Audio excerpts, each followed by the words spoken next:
Fala pessoal, tudo bem com vocês, gente? Tudo certo? Bom, passando para atualizar informações do Internacional de algum lugar, tá bom? Estamos voltando, né, de carro de Montevidéu até o Rio Grande do Sul, né, depois do empate do Inter contra o Nacional. E aqui eu quero trazer algumas informações importantes para vocês em relação à Ener Valencia, né? Consegui apurar algumas informações com a diretoria do Inter lá no Uruguai e quero compartilhar aqui com vocês. Afinal, o Colorado prepara o anúncio oficial deste jogador. Também quero trazer, gente, informações sobre a busca do Inter por investidores, buscando reforços para a janela de julho, na metade da temporada, visando, claro, se tudo der certo, a Copa Libertadores, né, uma eventual oitavas de final. E, claro, a reapresentação do Inter hoje no CT do Parque Gigante, já visando o jogo do domingo contra o Vasco no Beira-Rio. Então, fica comigo nessa parceria, depois da vinheta que eu te conto tudo isso.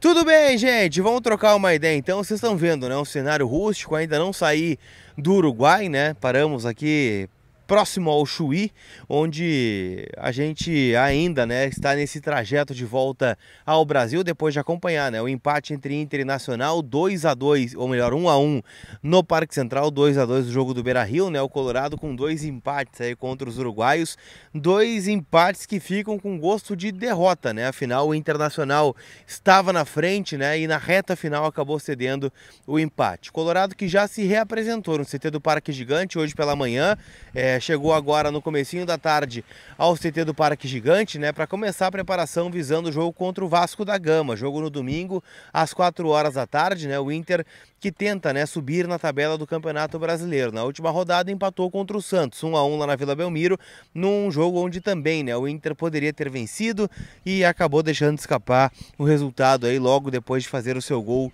com o Luiz Adriano, tá bom? O jogo teve...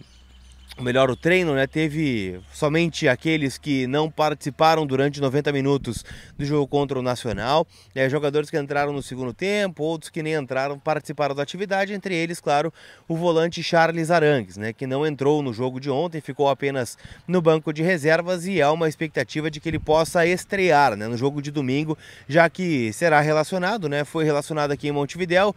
O Felipe Becker, vice de futebol, né, chegou a falar em tranquilizar o jogador com a presença dele aqui, né, numa reunião que rolou junto com o departamento de fisiologia, a comissão técnica e a direção, né, culminando na vinda dele aqui para o Uruguai, né. Não entrou em campo, né, mas de qualquer forma deve receber alguns minutos. O Inter que trabalha, né, melhor a possibilidade de ter Arangues, Gabriel, Maurício, todo mundo inteiro no jogo contra o Coritiba no dia 22, lá no Couto Pereira, pós-data FIFA, né, o Inter que joga agora contra o Vasco no domingo, depois para tudo, né? Volta a jogar somente lá no dia 22 contra a equipe do Coxa, certo?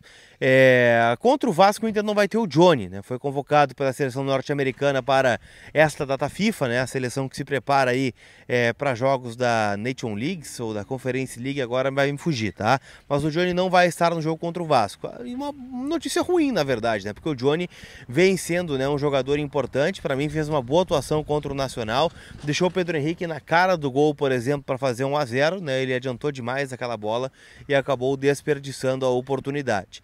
Então, assim, né, é uma baixa importante. O Rômulo vem dando conta do recado. Eu imagino que o Mano vai optar pelo Gustavo Campanharo, né, na abertura de meio, Rômulo e o Depena jogando um pouco mais aberto, Alan Patrick, Pedro Henrique e o Luiz Adriano. Acho que não vai fugir muito disso a escalação no próximo domingo. Aliás, já deixa aqui no comentário qual escalação você gostaria de ver. O Nico Hernandes também volta a estar disponível, né, zagueiro colombiano que ontem cumpriu suspensão automática, né, por conta da expulsão que teve contra o Metropolitanos no jogo lá da Venezuela, certo? Quero falar aqui também, gente, sobre Ener Valencia. Afinal, o equatoriano já é uma realidade no Internacional, né? O Inter fala abertamente sobre o jogador, né, na concentração, dirigentes falando sobre isso. E o plano do Inter é anunciar Ener Valencia depois do dia 11. No dia 11, enquanto o Inter estiver jogando contra o Vasco da Gama, o Ener Valencia vai estar disputando a final da Copa da Turquia, que é entre Fenerbahçe, time do Ener Valencia, contra a equipe do Istambul, né? Então o jogo é válido aí. Deixa eu botar o foco aqui em mim. Boa, agora voltou. Jogo último, né, do Ener com a camisa do Fenerbahçe. e o Inter não vai anunciar antes disso, tá? O Inter gostaria, e eu ouvi isso de um dirigente, que o melhor cenário é o Inter vencer o Vasco, na verdade, era o Inter classificar, vencer o Vasco e aí o Inter badalar a contratação do Ener Valencia. Caso não aconteça uma vitória contra o Vasco, o anúncio não vai acontecer no dia 12 ou no dia 13. O dia 13 é um dia importante, né, porque é o número da camiseta do Ener Valencia, né, ele usa o número 13 durante, né, a passagem que teve pelos seus clubes na seleção equatoriana também. Então, o anúncio deve acontecer entre segunda ou terça, caso o Inter vença o Vasco da Gama. Por que eu estou dizendo que está atrelado a uma vitória?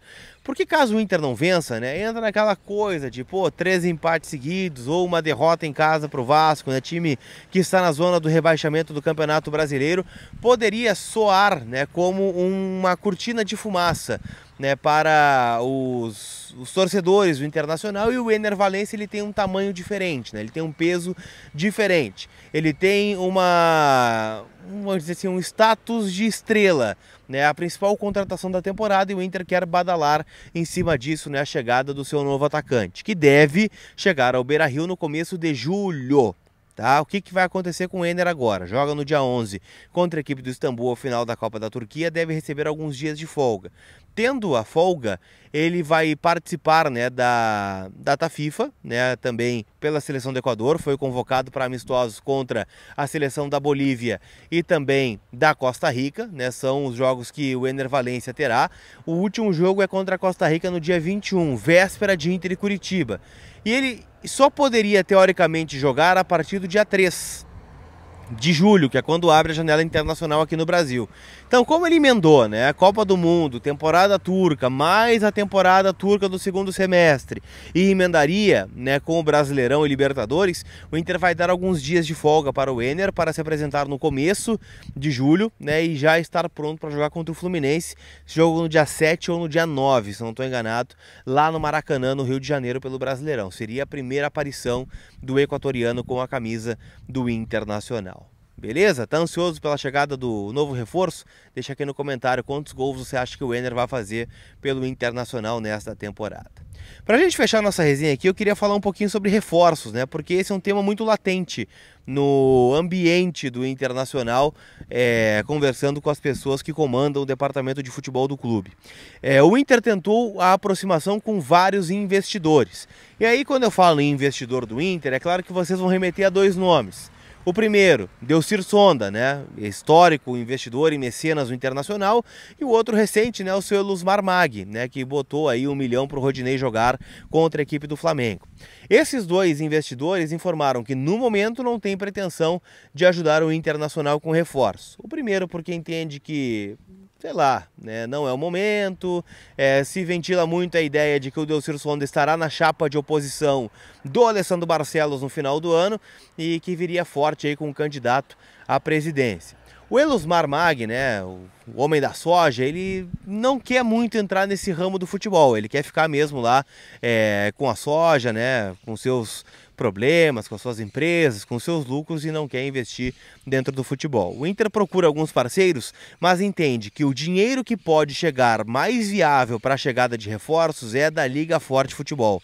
Muitos milhões serão distribuídos pelo Grupo Serengeti agora nos próximos dias para quem já assinou com a Liga Forte. Não é o caso do Internacional, que está travado no Conselho Deliberativo, que, enfim, está fazendo politicagem ou quer ouvir a Libra, mas a Libra ao mesmo tempo também não faz proposta para o Internacional, então tá tudo meio travado, né? Não tem dinheiro de investidor porque eles não querem entrar, não tem dinheiro da Liga porque o Conselho não quer aprovar, então o Inter fica nesse ponto. O Inter precisa de garantias bancárias para finalizar contratações, como a do Gustavo Cuejar, por exemplo, como a de outros jogadores que o Inter tenta e esbarra justamente na questão das finanças. Beleza? Deixa eu lembrar vocês que KTO.com é minha parceira, né? Me apoiou nessa viagem aqui a Montevidéu, estará comigo. A próxima parada, se não estou enganado, é Curitiba, né? No dia 22 contra o Coxa, mas antes disso, encontro marcado no Beira-Rio no dia 11 contra o Vasco. E não esquece de palpitar lá, né? O Corinthians caiu fora da Libertadores, hoje tem Flamengo, que também tá ali, né? Perigando, né? Classificar ou não. E você pode se divertir em KTO.com usando o código COLAR. Você tem 20% de free bet no seu primeiro depósito. De novo, agradeço vocês pela parceria aí nesta trip para Libertadores da América, afinal é a obsessão de nós colorados. Beleza? Aquele abraço e a gente se vê. Tamo junto, gente. Tchau.